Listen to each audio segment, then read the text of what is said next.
विग्रह के अंत के बाद सृष्टि में कुछ समय के लिए मौन छा गया। न युद्ध था न यज्ञ, परंतु ये मौन शांति नहीं था, ये था भय का चुप्पापन। अब देवताओं को अभ्युदय से भय होने लगा था। वो न पूजनीय था न अधीन, न उसे मंदिर चाहिए थे न शास्त्र, और यही बात उसे सबसे अपरिभाष्य बनाती थी।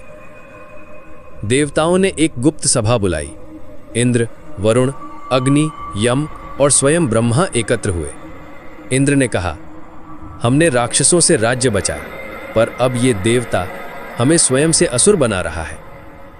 ब्रह्मा बोले, वो सत्य का मूर्त रूप है, पर जब सत्य मूर्ति बन जाए तो वो भी प्रश्न चिन्ह बन जाता है। उन्होंने निर्णय लिया, अभ्युदय की परीक्षा होगी, उसे किसी भी पक्ष में झुकना होगा।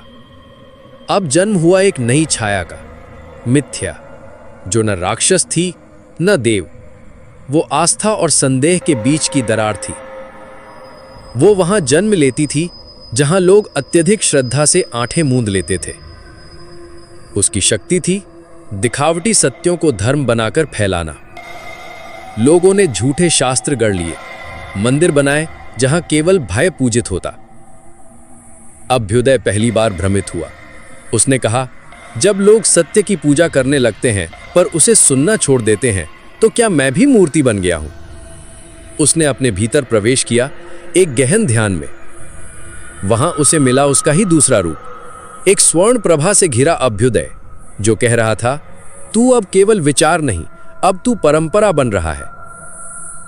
मिथ्या ने एक नया रूप लिया, स्वयंभू भविष्य वक्ता, जो कहता, सत्य वही है जो मैं कहूं, शेष सब भ्रम है।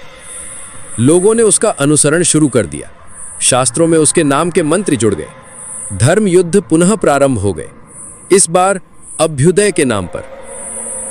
अभ्युदय पर्वत पर चढ़ा और वहीं उसने स्वयं का संहार करने का निश्चय लिया। उसने कहा, यदि मेरा नाम अब हिंसा का कारण है तो वो नाम अब नहीं रहेगा। उसने अपना तेज, अपना नाम, अपनी उपस्थिति सब त्याग दी और शून्य में विलीन हो गया। कुछ वर्षों बाद वो वापस नहीं आया, पर कुछ लोगों के भीतर एक नई चेतना जागी। उनकी आंखों में भय नहीं, विवेक था। वे न किसी भगवान को पूछते थे, न असुर से डरते थे। वे कहते थे, अभ्युदय कभी कोई देवता नहीं था, वो हमारी भीतर की आवाज थी जिसे हमने बाहर खोजा।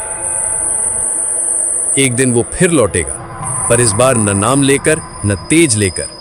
इस बार वो हर उस प्रश्न में होगा जिसे कोई पूछने से डर